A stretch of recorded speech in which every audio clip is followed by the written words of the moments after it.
녹차의 카테킨 성분인 EGCG를 투여하자 암세포가 억제된 것이 확인됐다.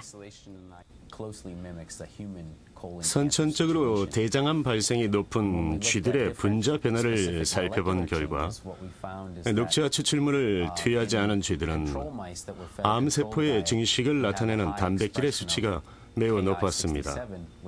그 반면 녹차 추출물을 투여한 쥐들은 암세포의 증식을 나타내는 단백질의 수치가 낮았습니다.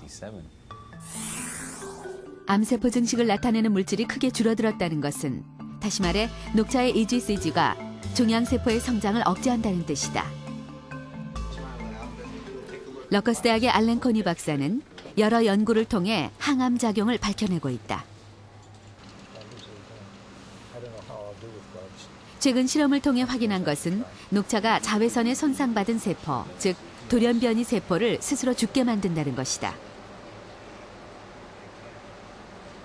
이러한 효과는 운동과 병행했을 때 더 크게 작용하는 것으로 나타났다.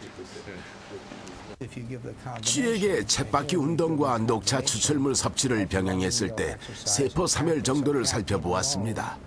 녹차 추출물만 섭취했을 때 세포 사멸은 42% 증가했고 쳇바퀴 운동만 했을 때는 세포 사멸이 112% 증가했는데 이 둘을 병행하자 세포 사멸 정도가 354%나 증가했습니다. 따라서 쳇바퀴 운동과 녹차 추출물 섭취를 병행하면 쥐들에게서 DNA가 손상된 세포들을 제거하는 능력이 크게 향상된다는 것을 알 수 있었습니다. 코니 박사가 30년 넘게 운동을 해오고 있는 이유도 바로 암 예방에 있다. 채소와 과일은 그동안 우리가 평소 즐겨 먹었던 아주 평범한 음식들입니다. 우리 주변에서 쉽게 구할 수 있는 식재료들의 하나였기 때문이죠. 하지만 이러한 채소와 과일들은 해가 거듭될수록 다양한 연구를 통해 평범한 뒤에 감춰져 있던 항암작용이라는 새로운 가치를 가지게 되면서 전 세계 의학계에 조명을 받게 되었습니다. 점점 베일이 벗겨지면서 진면목을 드러내고 있는 항암식품들, 과연 어떻게 먹는 것이 효과적일까요?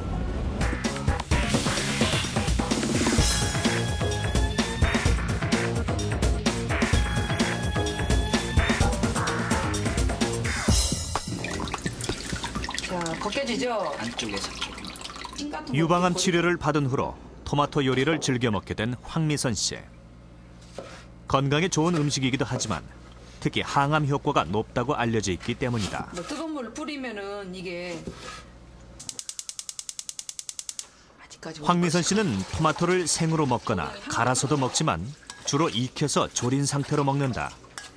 이렇게 손수 만든 토마토 통조림은 1년 내내 챙기는 건강식이다. 정말 맛있어요. 제가 제일로 즐겨 먹는 거, 간식으로. 암 예방 효과가 높다고 알려진 토마토. 어떻게 먹는 것이 가장 효과적일까? 일본 도쿄의 한 식품 가공회사. 토마토에 대한 다양한 연구가 진행 중이다. 생토마토와 가열 처리를 한 토마토, 그리고 올리브 기름을 첨가한 토마토의 추출물을 분리해서 리코펜의 함유량을 알아보았다. 실험 결과 생토마토의 리코펜 함유량을 1로 볼 때 가열한 토마토는 2배, 가열 후 올리브 기름을 첨가한 것은 무려 4배나 높았다.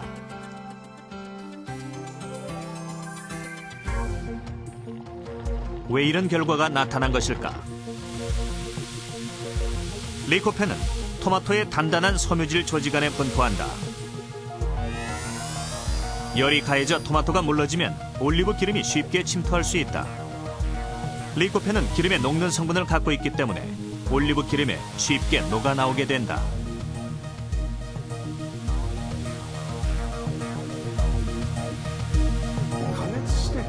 토마토의 리코펜은 지방에 녹기 때문에 가열의 으깨면 날 것보다 흡수율이 3배가 높아집니다. 거기다 기름을 넣어주면 흡수율이 또다시 3배나 높아지게 됩니다. 종합해보면 생토마토에 비해 가열을 해서 으깨고 거기다 기름을 넣어주면 9배나 우리 몸에 흡수가 잘 된다는 것이죠. 토마토 속의 리코펜을 가장 효율적으로 흡수하는 방법은 기름 등으로 조리해 먹는 것입니다.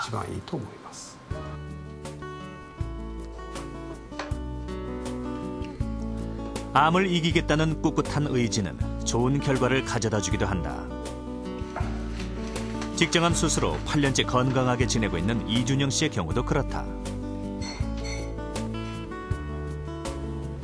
암 진단 후 그의 생활 습관 가운데 가장 큰 변화는 음식이었다. 현미식 잡곡밥에다가 야채를 주로 해서 먹고 있고, 특히 이제 된장국을 주로 많이 먹습니다. 그리고 두부도 직접 집에서 이렇게 만들어 먹고 그러니까 안에 정성이 또 더 들어가고, 그래서 아내의 정성이 들어간 또 한 가지 음식은 마늘 장아찌. 이준영 씨가 평소 좋아했던 음식이기도 하지만 암 선고를 받은 후부터는 의식적으로 더 챙기게 됐다. 항암 효과가 크다고 들었기 때문이다. 그렇다면 마늘은 어떻게 먹는 것이 암 예방에 가장 효과적일까?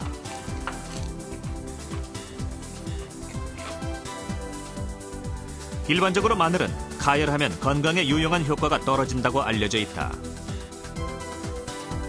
마늘 껍질 밑에 있는 효소, 알리나제의 특성 때문이다.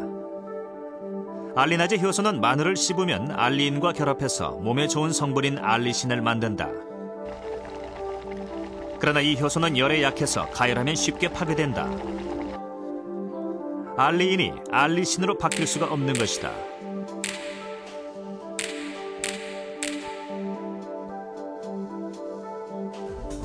그렇다면 어떻게 조리해 먹는 것이 좋을까? 조리법을 달리해서 효소의 양이 어떻게 달라지는지 알아봤다. 실험군은 3가지 종류로 구분했다. 첫 번째로 고깃집에서 즐겨 먹는 구운 마늘, 두 번째로 다진 마늘을 바로 볶은 것, 그리고 마지막으로 다져서 10분 후 볶은 마늘 등을 준비했다. 3종류의 마늘에서 알리인의 양을 측정했다. 알리인의 양이 많다는 것은 그만큼 효소가 많이 파괴된 것을 뜻한다. 분석 결과 구운 마늘의 효소가 가장 많이 파괴돼 있었다. 그렇다면 조리법에 따른 항산화력은 어떨까? 물과 기름에 넣고 가열하는 경우와 기름에 볶는 경우, 장아찌 등 실험군은 5가지로 구분했다. 분석 결과 가장 항산화력이 강한 조리법은 단연 생마늘이었다. 이 중에서 생마늘과 가장 차이가 나지 않는 것은 마늘 장아찌였다.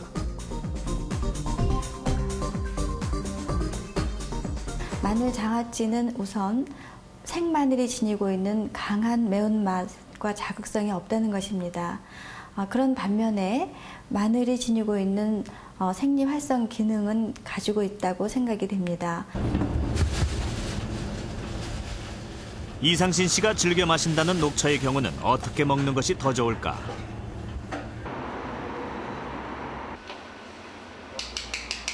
한 대학교의 도움을 받아 일반적으로 잎녹차를 우려내서 먹는 경우와 녹차잎을 갈아서 먹는 경우의 주요 성분을 비교해 보기로 했다.